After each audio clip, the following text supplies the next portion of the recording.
Hello everyone. This is an empty bag of 15 bean soup mix, which you can find in most stores that carry food products.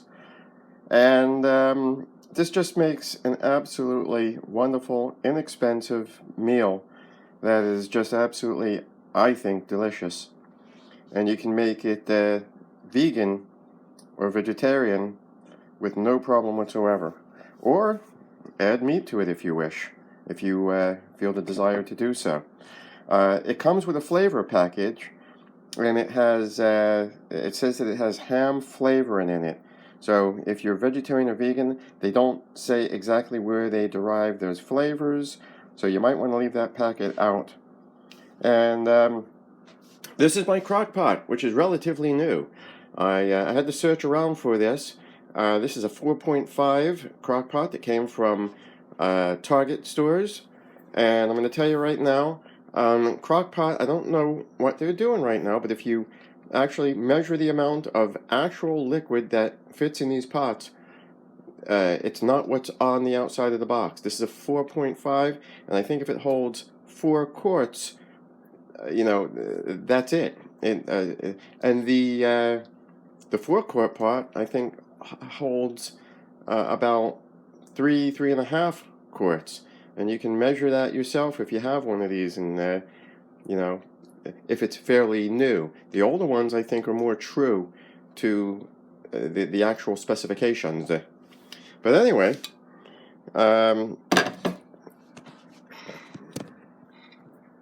here we go. Hopefully this will focus.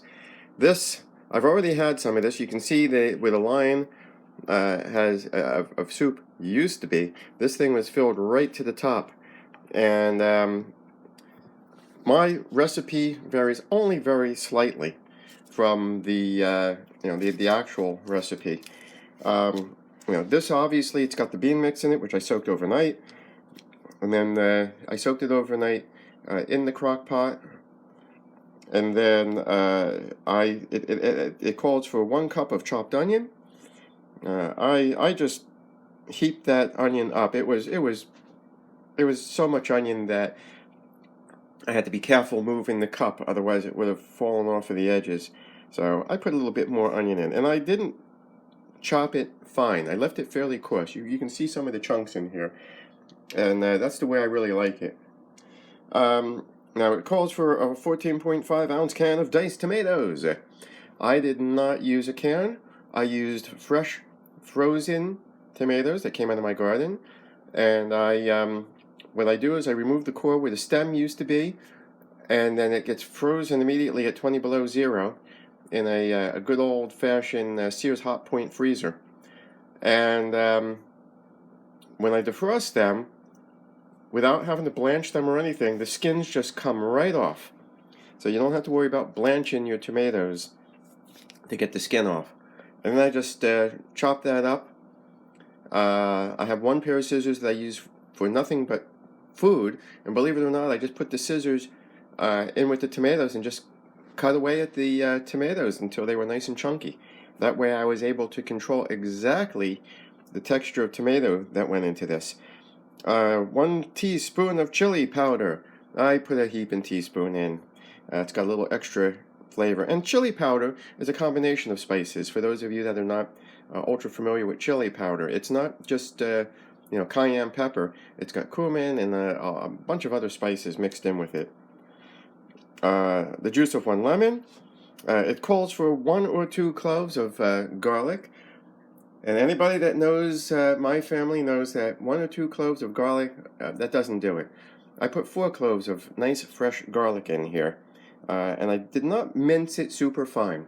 I left it a little bit on the coarse side, because occasionally I want to get a nice little chunk of garlic, and I want to taste that when I'm eating it. And that's about it. I cooked it overnight on high in the crock pot, and it's just wonderful. I mean, this is just this is just a wonderful soup. Now, I was considering putting the vegan sausage in this, but I never got out to purchase it. But if you want to do that, if you want to have that little bit of extra flavor and texture in your soup, absolutely put that in. I don't think you'll regret it, especially if you have a favorite product that you like. So that's it. I hope if you haven't ever made this soup that you are motivated to do so. So take care and bon appetit.